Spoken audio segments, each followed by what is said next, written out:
Hi మామా, ఏంటి ఈ డ్రెస్ అనుకుంటున్నారా? ఇదే నా వృత్తి మామ. నేను ఒక హోమ్ గార్డ్ని. నాకు ఉద్యోగం వచ్చి 15 సంవత్సరాలు అవుతుంది మామ. ఈ వ్యవస్థ పుట్టి 63 సంవత్సరాలు అవుతుంది మామ. ఈ రోజు హోమ్ గార్డుల ఆవిర్భావ దినోత్సవం మామ. నా శాలరీ వచ్చి 21,000 మామ. అంటే మేము పోలీస్ వ్యవస్థలో ఉన్న వాళ్ళకి సేదోడు వాదోడుగా ఉంటాం. అంటే నైట్ టైం బీట్లు తిరగడానికి, డ్రైవింగ్ వచ్చిన వాళ్ళు జీపు అవి డ్రైవింగ్ చేస్తూ ఉంటారు, కంప్యూటర్ వచ్చిన వాళ్ళు కంప్యూటర్ ఫీల్డ్లోని. ప్రతి చోట మేము ఉంటాం మామ. పోలీస్ డిపార్ట్మెంట్లో తగిన వేతనం దక్కదు మామ. ఏంటంటే కానిస్టేబుల్కి తక్కువ, కూలి పని చేసుకునే వాళ్ళకి ఎక్కువ అన్నట్టు ఉంటుంది మా బ్రతుకులు. కానీ కూలి పని చేసుకున్న వాళ్ళు కనీసం 1000 రూపాయలని తెచ్చుకుంటారు. మా జీతం వచ్చి రోజుకి 700 మామ. అది మేము సెలవు పెడితే ఆ 700 కూడా కట్ అయిపోతుంది మామ, నీ ఆరోగ్యం బాగోపోతే.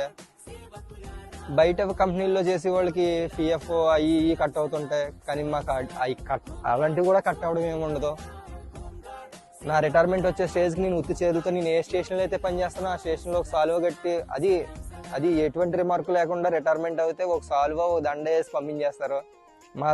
మా తోటి సహోదరులే వెళ్ళేటప్పుడు వాళ్ళు ఒక రోజు జీతాన్ని పండుగ వేసుకుండి వెళ్ళేటప్పుడు ఇస్తారు. ఒకవేళ మేము కాలం చేసినా కూడా వాళ్ళు ఒకరోజు జీతం వేసుకుండి ఇస్తూ ఉంటారు.